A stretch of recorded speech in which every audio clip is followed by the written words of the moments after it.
वक्फ संशोधन बिल को लेकर संसद में जबरदस्त हंगामा हो गया।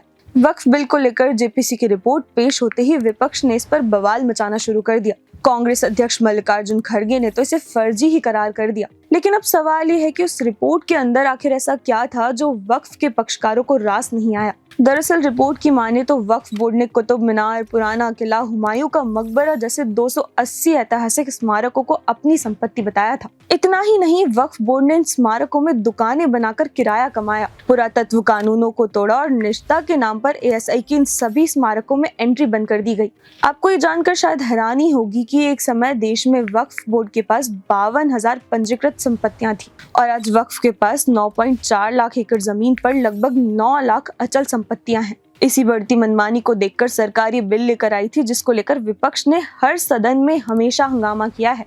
विपक्ष ने सरकार पर आरोप लगाया कि उनके असहमति नोट्स रिपोर्ट से हटा दिए गए। इस पर संसद में गृह मंत्री अमित शाह ने स्पष्ट रूप से कहा कि आप अपने असहमति नोट्स जोड़ सकते हैं, इससे हमें कोई आपत्ति नहीं है। अमित शाह के इस बयान के बाद विपक्ष के मुंह पर ताला अपने आप ही लग गया। फिलहाल संसद की कार्यवाही 10 मार्च तक स्थगित कर दी गई है, लेकिन ये तय माना जा रहा है कि अगले सत्र में ये बिल पारित होकर ही रहेगा। ऐसे में अब सवाल ये उठता है कि क्यों विपक्ष वक्फ की बढ़ती मनमानी को नजरअंदाज कर रहा है? क्या तुष्टीकरण की राजनीति देश हित से ऊपर है?